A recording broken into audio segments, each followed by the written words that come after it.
Hello, math champions. Today we are going to discuss about division. And you might be wondering, I know division. If you know division, I'm going to ask you a question. Listen carefully. When you're doing addition or subtraction or multiplication, from which place value do you start calculating? One's place, isn't it? Then, why are you not calculating division from one's place? Yeah? Do you do the calculation of division from one's place? No. Why? If addition, subtraction, multiplication, everything is from one's place, why not division? Have you ever asked such a question? If you have not asked, that means there is still more to learn about division. And I want you to watch this video, understand visually how division happens. Division means distribution. Of course, division also means many other things. Division means repeated subtraction, right? Division means equal groups, making groups. Grouping is also division. Now we have all three kinds of definitions. But if you ask addition, what is addition? You will say bringing things together. That's all. If you ask what is subtraction, you will say taking things away. If you ask multiplication, what will you say? Repeated addition. But division only has three different ways of telling it also. And that's what makes division a little bit different. And that's why it's very important to understand it visually and conceptually very perfectly. Because that's the basis of fractions, decimals, percentages, exponents, so many things. So I want you to learn about division very, very nicely because it's the foundation for many other math concepts. Let's take one problem called 36 divided by 3. And for that, what am I going to do? First, I'm going to understand what is 36, what is 3.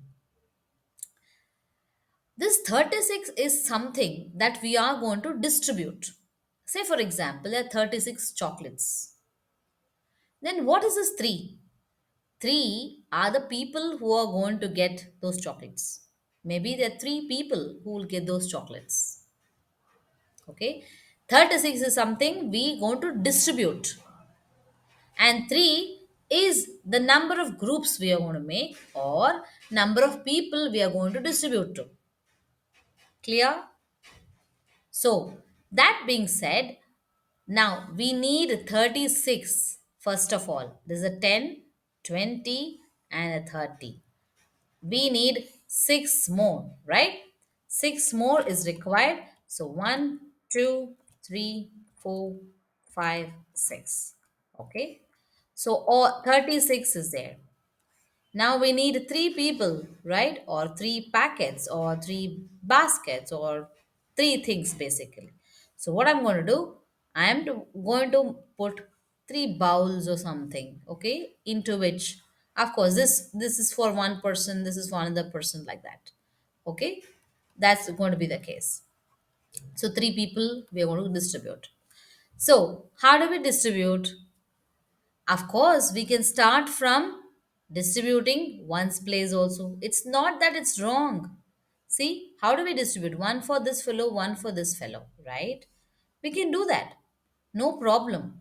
We can do that. And then this one also.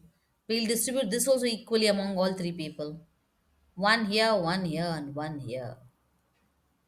So now the answer of the division is how much does one person get? Okay, how much does one person get? That will be your quotient. We don't think about all the groups because you see here, here, all three are same, no? So whichever group you want to take, because division means equally distribution, equal distribution. So this being a 10, 11, and a 12, right? So the answer is 12. In this case, did you notice that I started distributing from the ones place only? It's not that we can't do it or we should not do it. Then why don't we do it? Isn't it? Let's take one more example. Okay. What I'm going to do is instead of having a 36, let me have a 46. Okay. Let me have a 46. Okay. And same three people. That means we have 46 chocolates instead of the 36 chocolates. So let me bring all these back. All this together makes 36, right? All this makes 36. Of course, I'll take one more 10 and that will become a 46. That will become a 46. Okay, let me take one more 10. Like I said, let's start distribution from the ones place. Okay, I did that. Then I did this also.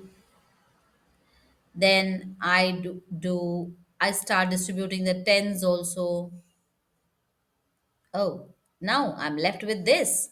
Division means equal distribution. No, equal distribution. How do I do this? What I have to do, I have to split them up. Once I split them, I have different pieces coming in, right?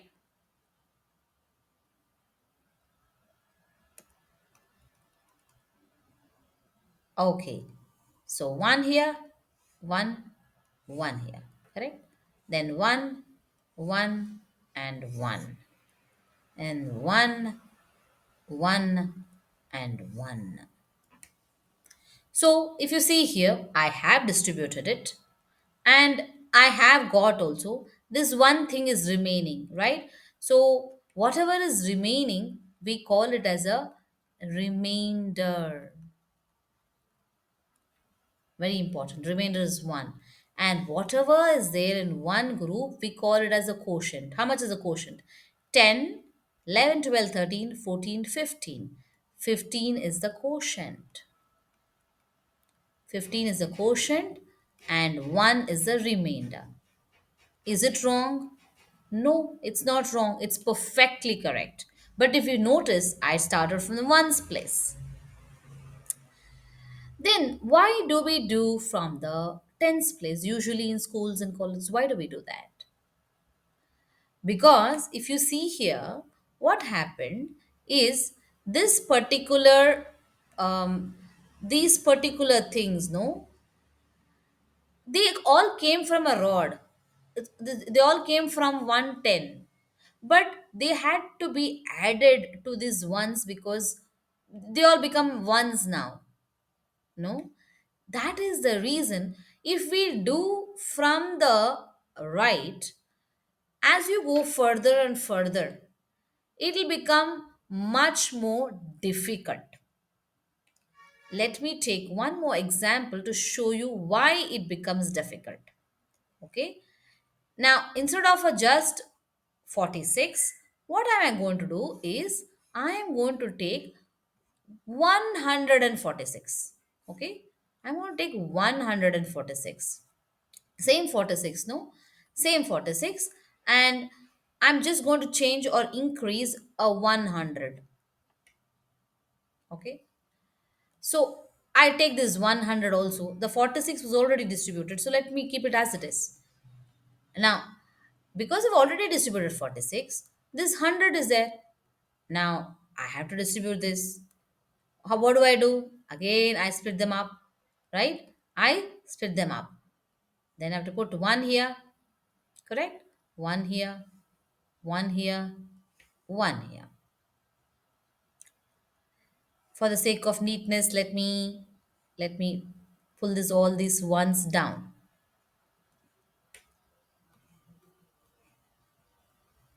Okay. Again, one of the tens here, one tens here, one tens here. One tens here, one tens here, and one tens here. Oh, I'm left with this now. Again, what I have to do? I have to split them, no? I'm going to split them. What will happen? One here, one here, one here. So, if you see here, from a 10, from a 100, I had to split it off into tens and distribute. Again, the remaining 10, I had to split it off and distribute. And I got a remainder from the green color, the flat, the 100. I also got a remainder from the rod.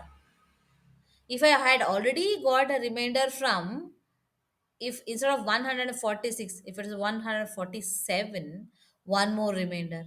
Now, if it was there green, blue, and yellow, that also had to distribute.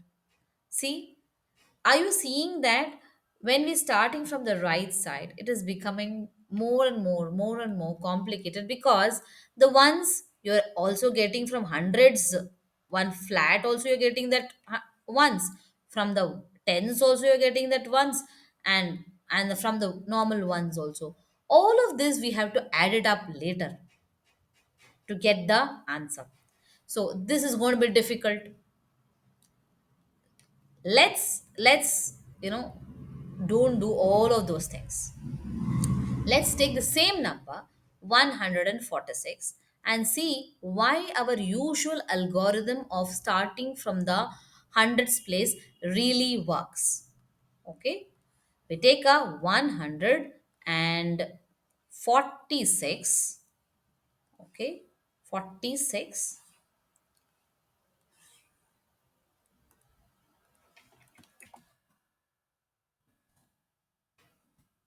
456, right? 146. And as we had already discussed, divided by 3 means 3 containers, 3 groups we have to make. Let's make those 3 groups also. One here, and one here. Okay. Now, we are not going to start from the ones place. We are going to start from the hundreds place. Correct? How are we going to do this? We have to distribute this one first. So, first we will split this up. Once we split this up, we can get, what are we going to do? We're going to distribute them among the three containers. Equal distribution we are going to do. We did that. Equal distribution done. Now there is one more tens here remaining. We will put it up along with this other tens. Okay, now we know that we can, now this is also tens, no? So we are just distributing one here, one here, one here. That's all, right? Now we have this 20. This 20 we cannot distribute, equally among the three. So what we will do? We will split them up, of course, and we will split them these also up, of course.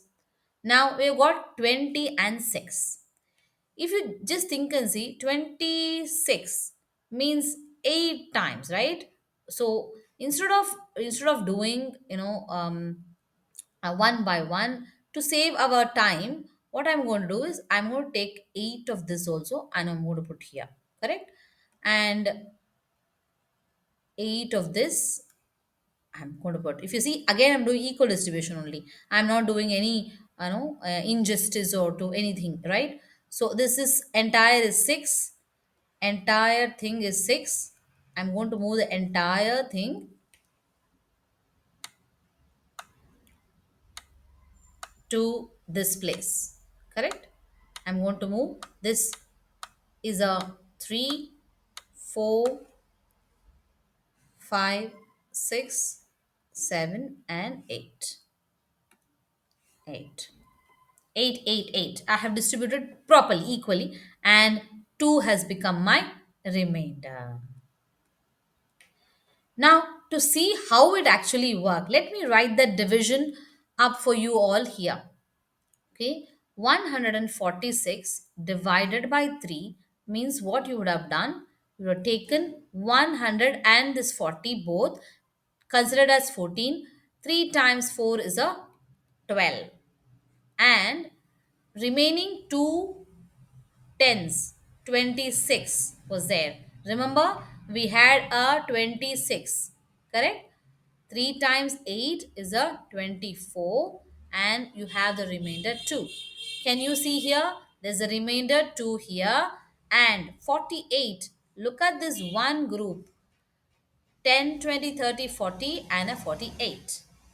See? Why we do from the left side is because when we are distributing, whatever is remaining from the big part, we can add it up with the next tens place and equally distribute it. And whatever is remaining from the tens part, we can distribute that equally, joining with the other ones also. That is the reason why we start from the left side for division and not from the right side. I hope you understood why. It is very important to learn why, and in that process learn mathematics. Only then you can be great mathematicians, inventors, thinkers, so that you can solve the problems of the future. Right? If you like this video, don't forget to subscribe to my channel and also share this hack. Listen to this video few more times and go and ask your friends, go and ask your teacher, why don't we start division from the left, no, from the ones place. Ask them, and if you know to explain that, then explain them and share the knowledge. Until the next video, see you, bye bye.